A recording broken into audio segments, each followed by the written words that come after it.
Fuck the analytical shit. We starting this one off proper as ever. This chapter is getting hands down. I'm going to start off with this. 10 out of 10 by far. This chapter. Oh my god. Oda did it again. Oda done did it again. The amount of content in this chapter. The amount of things we learned in this chapter. And ultimately the greatness. Like One Piece. Oh my god, Oda is bringing it in flashbacks. You cannot deny these flashbacks and the greatness that they're bringing right now. Oda, like, you the man, Oda.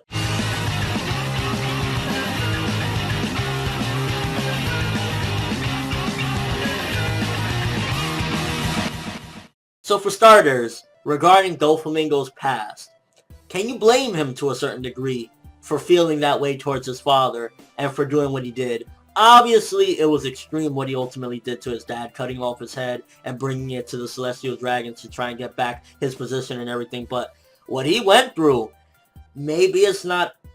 fuck, I don't even know if that's like... where does that stand regarding what Law went through? But ultimately, he went through some fucked up shit. Did you not see him being strung up there with his family and them hunting him down like a dog? I mean, to be honest with you, I think any young kid would be fucked up in the head after that.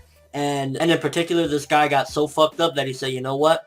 Fuck you, Dad. You did this to us. Eat a motherfucking dick. Go to hell. I wish we would have got a little bit more detail as to how Doflamingo and them survived for him ultimately to cut off his father's head, if he actually indeed did that, or did the people actually do that? Were the people the ones responsible for cutting off his father's head, and then ultimately he just brought it along with him? And yet again, this chapter displaying the filth, the disgusting nature of the Celestial Dragons. Not only do they think of themselves as God, and they're pretty much like, why would you want to go be a human? Motherfucker, you are human. Like, your money, your wealth, and all that shit, it doesn't fucking matter. You're human. You fucking worthless. Like, when I hear shit like that, I just think back and I get a little bit of a smile to my face when I think of when Luffy knocked that motherfucker clean the fuck out in the Shibundi arc. I'm like, yeah, Luffy, you did a service to all of us humans. And considering that this flashback was 33 years ago, Doflamingo's kind of old. Like, if he was even, let's just say,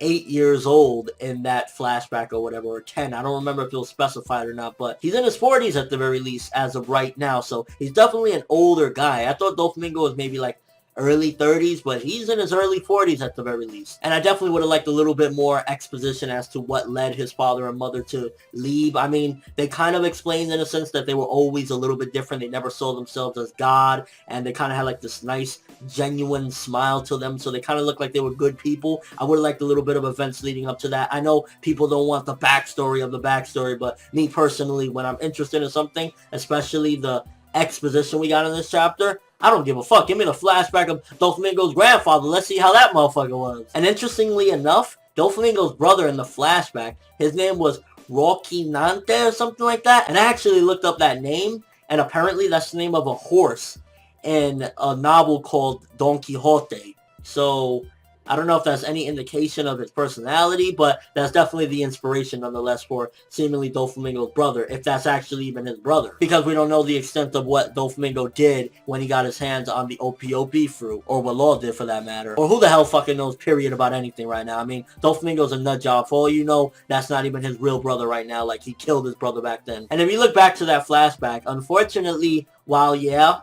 his father kind of should have never made that decision. I understand it was a humbling decision to make, but if you look closely, Doflamingo kind of caused it as a kid, and you can't blame him at the end of the day. You take a spoiled kid and put him in a humble nature, anybody's going to act like that. So, again, I'm not justifying it. It's the reality. When he was screaming around saying, oh, kneel to me, don't y'all know who I am? He kind of busted them out, and the people acted like savages, and that's kind of a whole human discussion in and of itself, and philosophy of like how humans can be monsters sometimes, regardless of whatever they've done. At the end of the day, if they've humbled themselves enough to live amongst you and they're not bothering you, why the fuck are you bothering them? And just seeing them strung up and everything, I totally get why Doflamingo's like that. I totally get why he wouldn't mind seeing the world burn. The people that were supposed gods try to fuck him over and said, fuck you, no, you can't come back, you scum.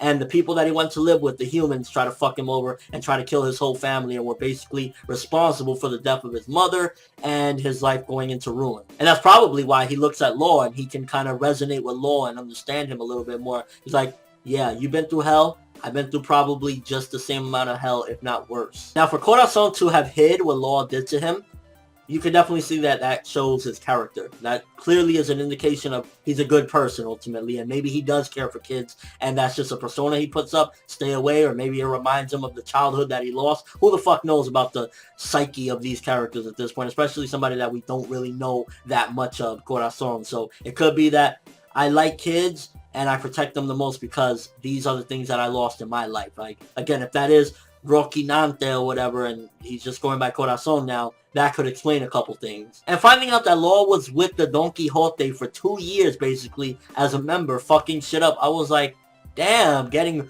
full-on exposure into his backstory. But the bombshell, finding out, which I ain't gonna lie, I've seen people commenting, and let me know if you're one of those people that predicted it, that Law was a D. And finding out his full name, Trafalgar D. Watel Law, I was like, damn, like, so his relevance is even 10 times higher than before. And I was like, Oda, you fucking tease, really? Oh, the D is a secret. Like, just tell us the secret, please, I'm begging you. Now, you're probably planning something huge for that, so I'll let you slide. At the end of the chapter, a huge what the fuck moment and a huge curiosity, nonetheless, like cliffhanger, where Corazon was basically, when he found out about his name, tells him and warns him, and it's almost as if it makes you wonder, is he doing this for Law's sake or Dawn's sake? I'm pretty sure this is for Law's sake, and it makes you question even that much more, why the fuck would Doflamingo not want him around, or could it have something to do with Doflamingo's plans? Like, there's just so many questions that end of the chapter brings forth, and all the exposition in this chapter was very vital, very important to the story, and it was just like that One Piece greatness. And I don't throw greatness around lightly, but One Piece is just bringing it every fucking week. When he said, you're the one person that should never be near Doflamingo, why?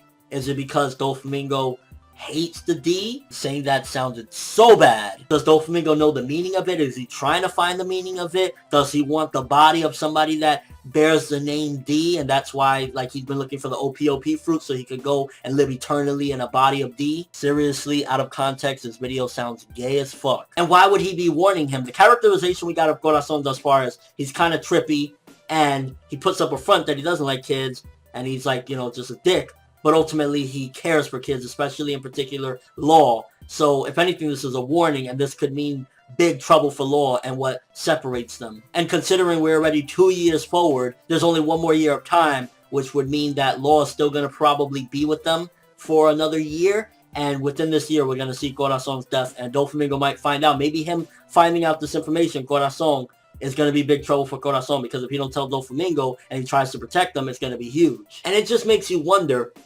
could it possibly be the reason why he said that? If Law is a D-bearer, oh my god, and Doflamingo was a former celestial dragon that still kind of wanted that power in a sense, could it be that the D, the people that, you know, the will of D, so to speak, that have that name, and the celestial dragons, or people from that part, were enemies at one point? Maybe there was some sort of grudge that they hold, and Doflamingo still holds it to this day. Or maybe he absolutely despises it because he knows the bearing of it. Huge theory time for everyone, because this is just blowing the fuck up kind of with this whole D thing, finding out Law. And in all honesty, again, like I started with this chapter, I gotta give it a 10 out of 10. Finding out Doflamingo's backstory, which I thought for the most part we got it. I didn't think we were gonna get this much exposure into it. So awesome shit there. Finding out that Law is a bearer of the will of D, that name, come the fuck on. And Corazon's warning. Why did he give him that warning? What does it mean? Why could he be the only one person that shouldn't be next to Doflamingo? A lot of great questions, and overall magnificent chapter. It seems as though for the past 2 months, I want to say now, Oda was like, enough bullshit, and absolutely it's going in, and I'm loving every minute of it, and I think you should too. But let me know what you guys think. All the questions that I asked in this one. Why did he give him the warning? Doflamingo's past. What do you think about that? Just everything about this chapter is mindfuckery. Honestly, it's that good. And your overall thoughts. But that's all I have for this review. Thanks for watching. Hope you enjoyed. If you liked anything I had to say or enjoyed the video, drop me a like. I'd greatly appreciate it. And if you haven't subscribed, if you could do so as well, that'd be awesome. I'm ForneverWorld, and as always, people, One Piece greatness incoming, full bound. Let's fucking go. Oda, keep killing them, bro.